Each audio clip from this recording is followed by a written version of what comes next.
사도신경으로 신앙을 고백하시겠습니다. 전능하사 천지를 만드신 하나님 아버지를 내가 믿사오며 그 외아들 우리 주 예수 그리스도를 믿사오니 이는 성령으로 잉태하사 동정녀 마리아에게 나시고 본디오 빌라도에게 고난을 받으사 십자가에 못 박혀 죽으시고 장사한 지 사흘 만에 죽은 자 다시 살아나시며 하늘에 오르사 전능하신 하나님 우편에 앉아 계시다가 저희로서 산자와 죽은 자를 심판하러 오시리라.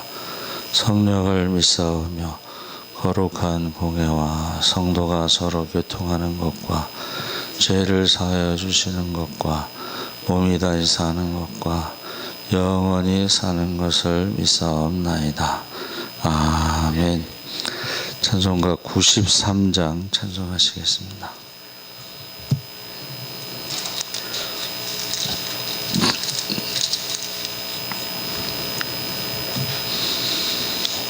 찬송가 93장 찬송하시겠습니다.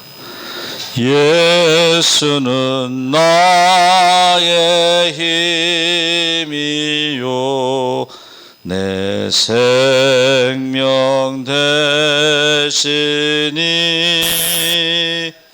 구주 예수 떠나 살면 죄 중에 빠지리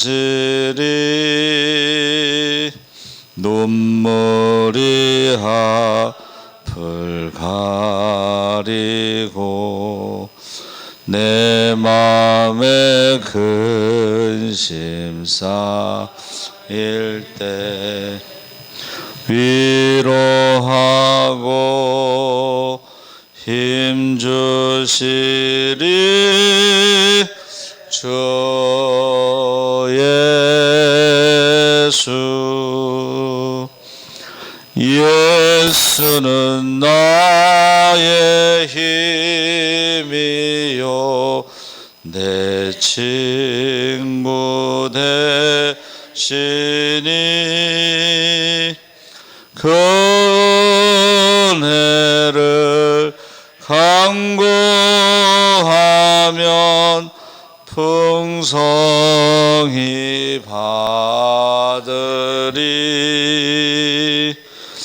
햇빛과 비를 주시니 주수할 곡식마토다. 귀한 열매 주시느니 주 예수. 예수는 나의 힘이요 내 기쁨 되시니 그 명령을 준행하여 늘 충성하겠네.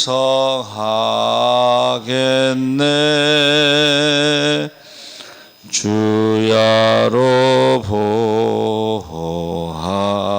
보호하시며 바른 길 가게 하시니 의지하고 따라가리 주 예수. 예수는 나의 힘이요 내 소망 되시니 이 세상을 떠나갈 때 고 영생 얻으리. 한없는 복을 주시고 영원한 기쁨 주시니 나의 생명 나의 기쁨 주 예수. 아멘. 하나님 말씀은 시편 8편 1절에서 9절까지 말씀을 보겠습니다. 808쪽에 있습니다.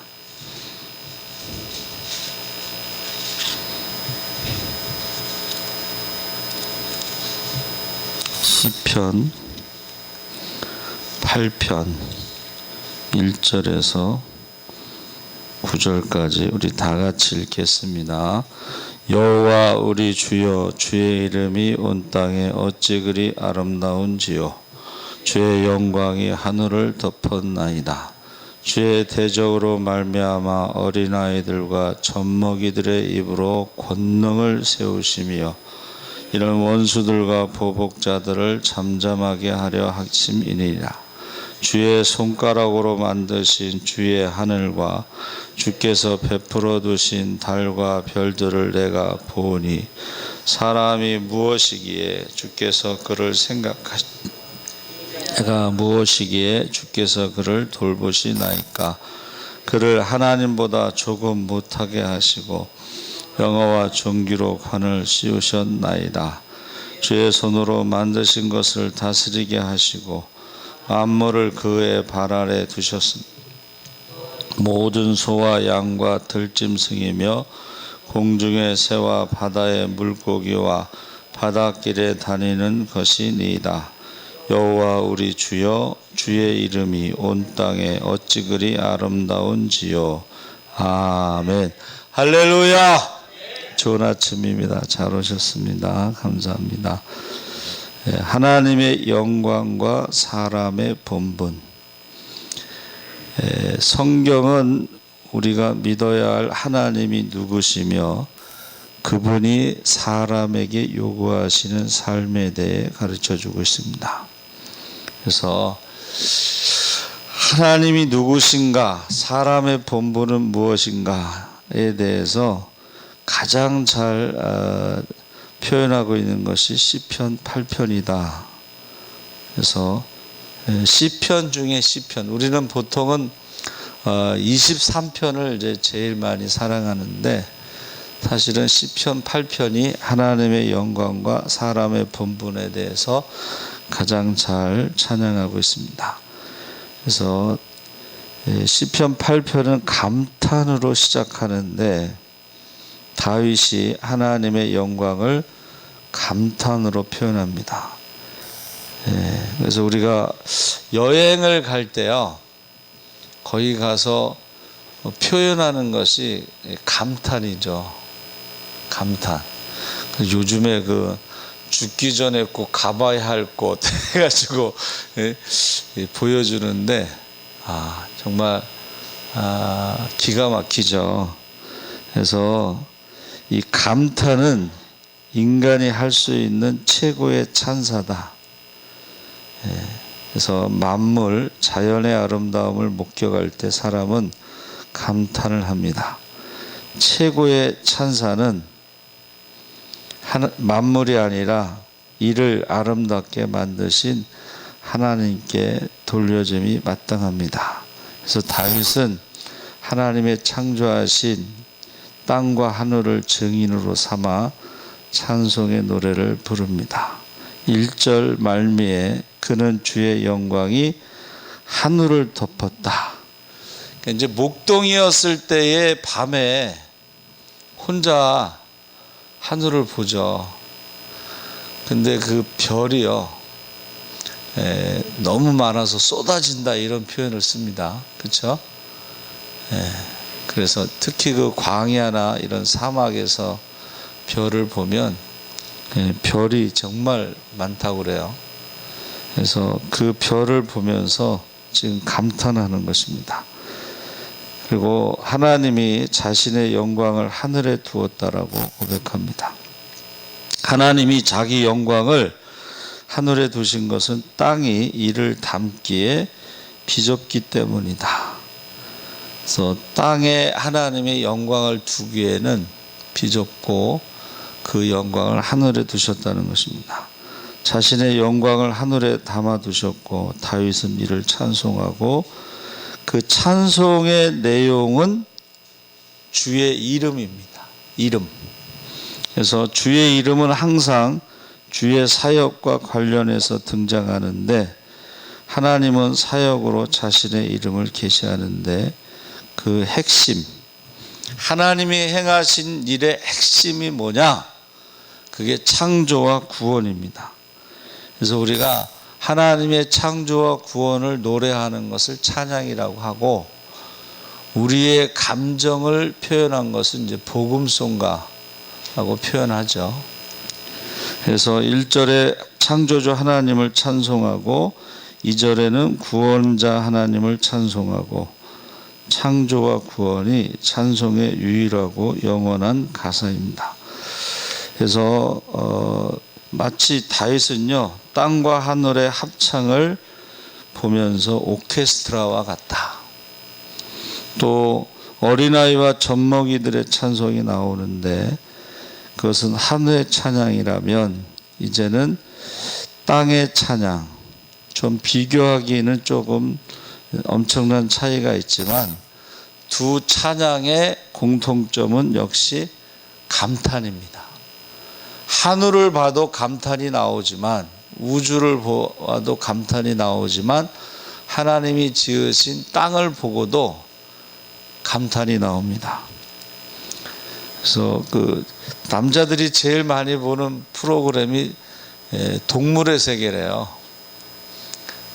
근데 어떤 그 도마뱀이 이렇게 적으로부터 공격을 받을 때요 눈에서요 피가 품어져요. 1m 정도.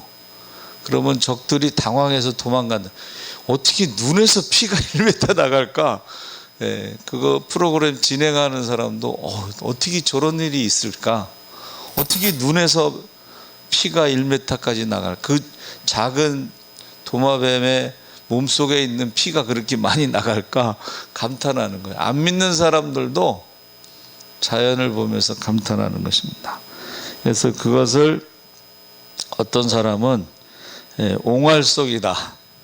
어린아이와 젖먹이의 찬송을 옹알송이다 이렇게 표현하기도 했습니다.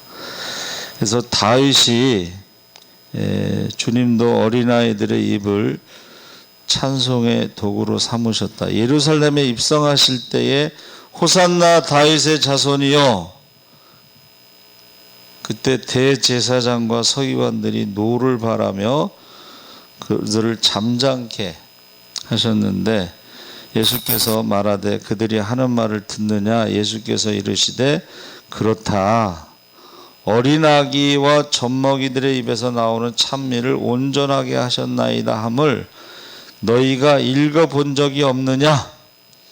마태복음 21장 16절에 대적자들을 향해 주님은 시편 8편을 인용하시고 자신이 이 찬송의 성취자임을 드러내고 있습니다. 젖먹이들, 어린아이들의 입에 나오는 찬송이 바로 메시아 찬송이다 라고 그들에게 말해주고 있는 거예요. 그래서 읽어본 적이 없느냐? 사두개인들이 부활에 대해서 질문할 때 너희가 성경도 하나님의 능력도 알지 못함으로 오해하였도다.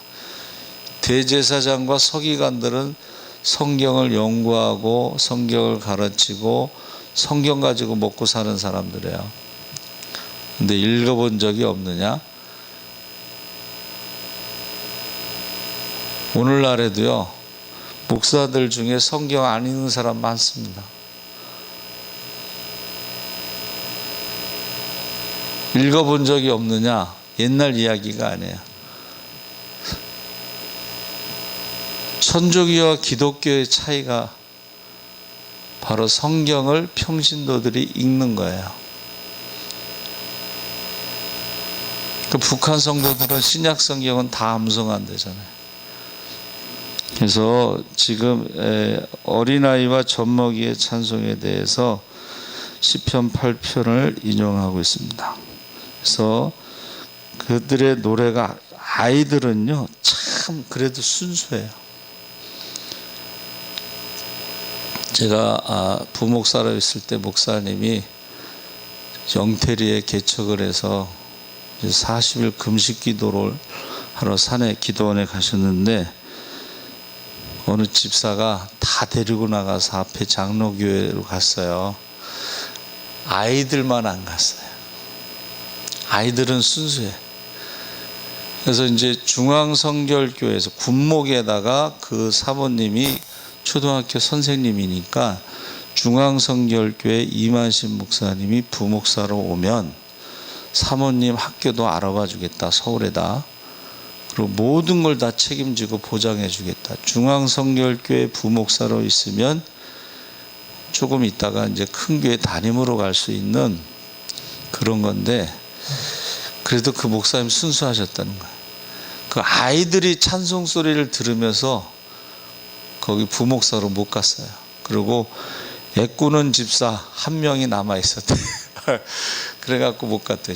그거는 참 순수하신 것 같아.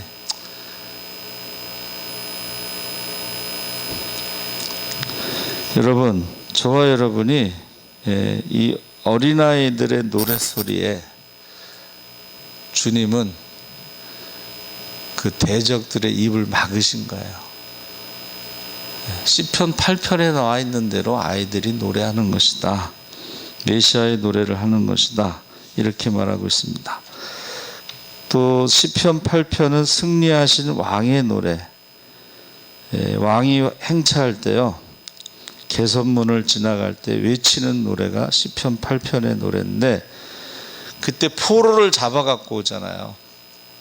아이들이 막 찬양하고 포로들은 침묵을 지키는 것입니다. 그래서 잠잠하다라는 이 히브리어가 사바트인데, 사바트에서 안식이라는 단어가 나온 거예요.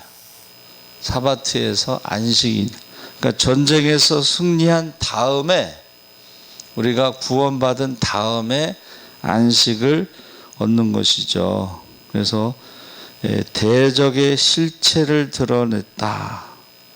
그러니까 아이들이 찬양하는 것을 왜 잠잠하게 하지 않느냐? 찬양을 막는 게 바로 대적이라는 거예요. 그 정체가 드러났다.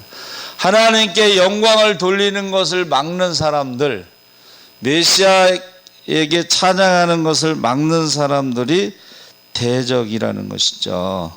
그래서 대제사장과 서기관들을 잠잠케 하시면서, 대적이 바로 거짓 교회에서 왕노릇하는 자들,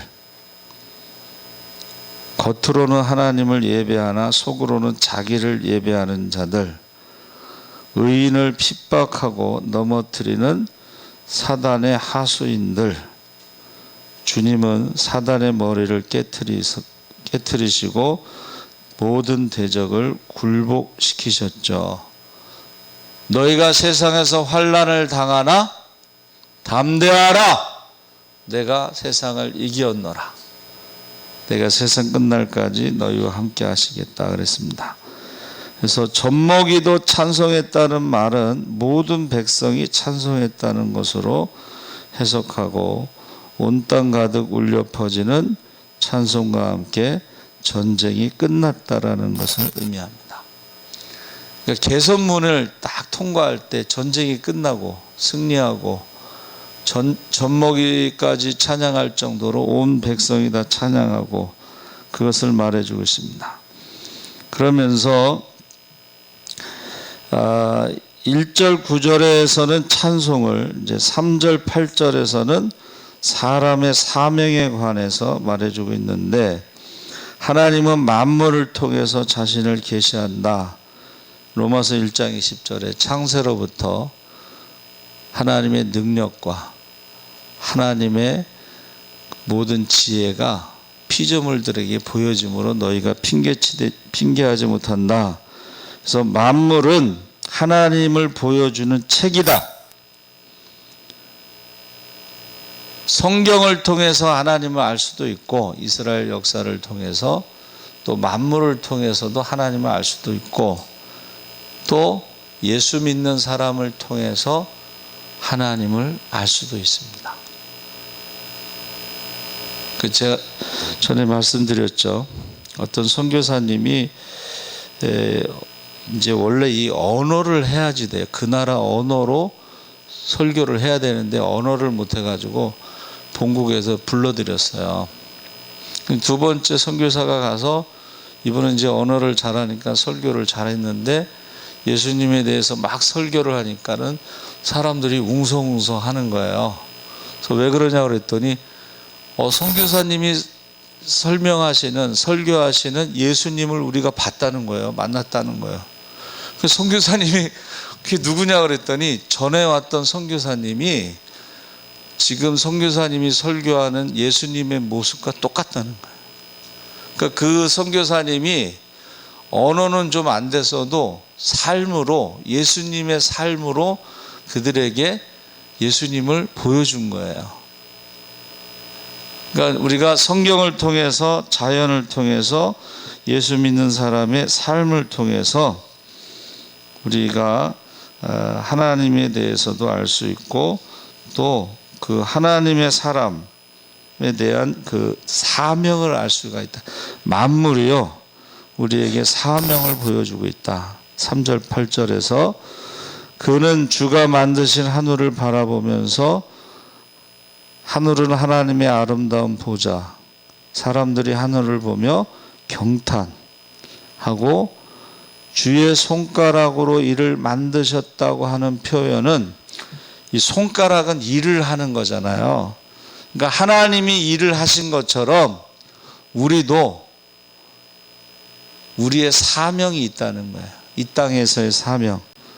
그래서 그것을 손가락으로 표현한 것이죠. 그래서 4절부터 사람의 존재에 대해서 이야기하면서, 여러분, 사람이요 아주 특별한 창조물이에요. 그렇죠? 그래서 보시기에 매우 좋았더라. 그래서 이 4절의 사람은 에노시라고 하는데 연약한 존재, 2절의 어린아이와 같은 존재, 그리고 인자. 성경을 번역할 때에 사람의 아들이라고 번역하는 거를 한국의 목사님들이 반대했어요. 이게 잘못하면은 하나님의 아들에 대한 신앙이 약해질까 봐. 근데 원래 사람의 아들 인자는 히브리어로 벤 아담이에요. 아담의 뜻이 뭐예요? 사람이에요. 벤 아담, 에노시. 그래서 이 아담은 뭐예요? 흙이란 뜻이거든요. 먼지란 뜻이고 티끌이란 뜻이에요. 그래서 연약한 존재, 그러나 하나님께서 그 연약한 존재에게 어떻게 하셨어요? 영광과 존귀로 관을 씌워주셨다. 다시 말하면 하늘의 왕 하나님께서 사람을 이 땅의 왕으로 세우신 거예요. 이 땅을 다스리는 왕으로 세우셨는데, 문제는 이 땅을 다스리는 왕으로서의 그것에 만족하지 않고 하나님과 같이 되려고 하는 데서부터 이게 이제 잘못되기 시작한 거예요. 그래서 이 땅의 왕의 어떤 신분을 상실해요. 그리고 땅의 저주를 받아서 그 죄와 사망의 저주 아래 살게 되죠. 원래 이 왕은요, 용사의 옷을 입는다. 고대 왕은 전쟁에 앞장서는 용사인데, 바로 남자라는 그 에노시, 그리고 거기서 나온 것이 이쉬로 용사를 가리키는 거예요. 그러니까 아담은 사람, 근데 거기 관을 씌우셔서 남자로 말씀하실 때는 용사라는 뜻이 있어요. 용사. 땅을 다스리고 정복할 수 있는 사람. 그런데 거기에 만족하지 못하고 그 위치를 벗어나서 결국은 어떻게 돼요? 그것을 상실해 버린 거예요. 이게 첫째 아담 모습이에요.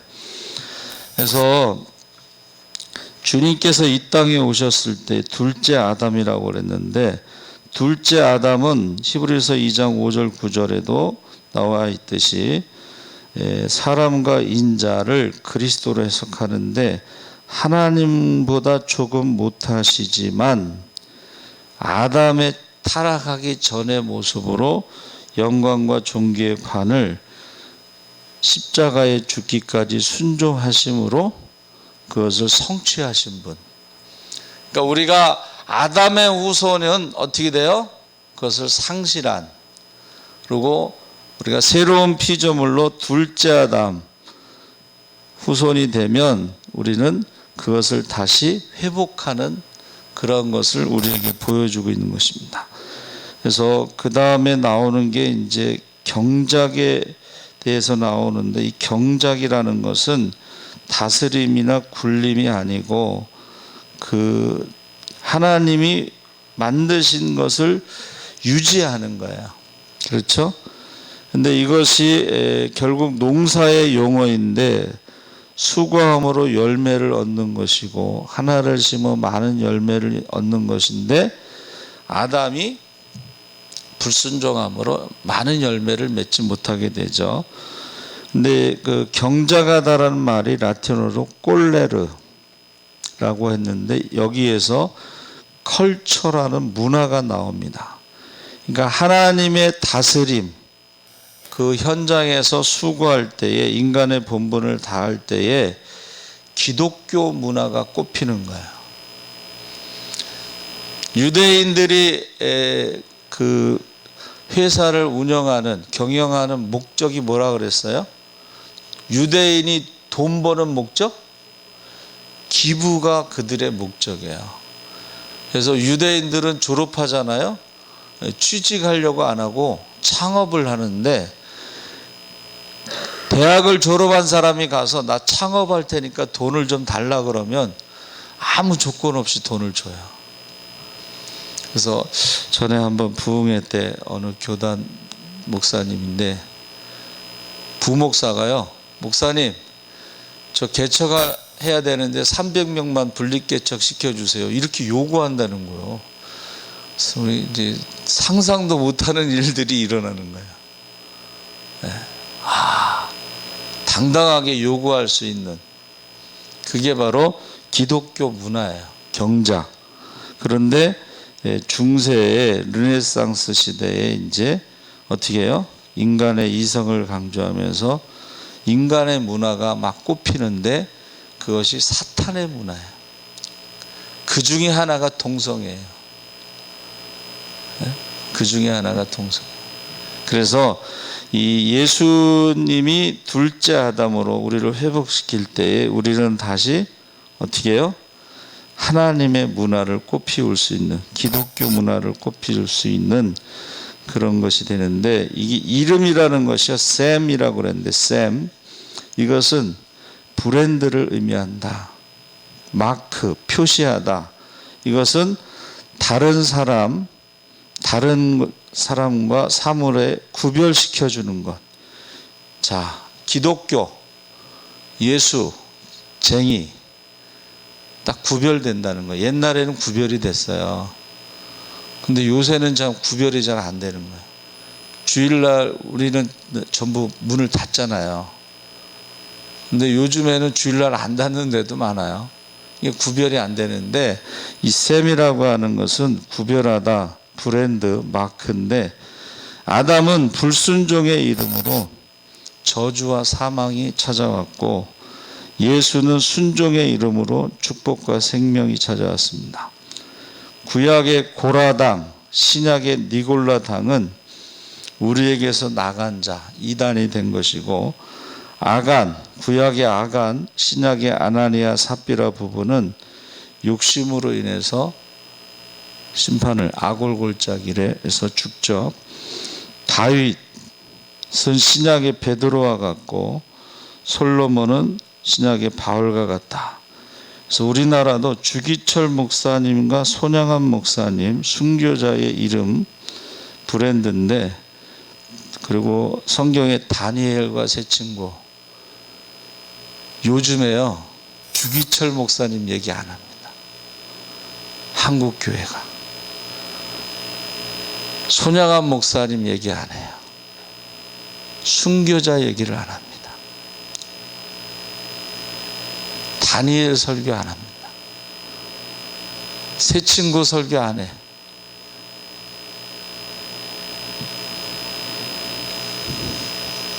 한국교회 이름이, 브랜드가, 그 가치가 떨어지고 있어요. 세계에서 가장 비싼 브랜드는 코카콜라입니다. 코카콜라보다 더 큰 브랜드가 십자가입니다. 그런데 요즘에 그게 바뀌고 있어요. 믿는 사람과 안 믿는 사람이 구별이 안 되고 있다는 거예요. 그래서 저와 여러분이 우리의 이름은 지금 브랜드 가치가 올라가고 있는가? 사람의 본분을 다하고 직분을 다하고 하나님께 영광을 돌리는 삶을 살고 있는가를 다시 한번 생각해 봐야 됩니다. 살아계신 하나님 아버지, 시편 8편의 다윗의 고백을 우리가 다시 한번 돌아보게 하시고, 우리의 삶이 하나님께 영광을 돌리고 있는가? 우리의 삶이 본분을 다하고 있는가? 아니면 그 위치를 잃어버리고 영광의 관을 잃어버리고 죄의 종으로 사망의 저주 아래 살고 있는가? 다시 한번 돌아보게 하여 주시옵소서. 감사하며 예수님의 이름으로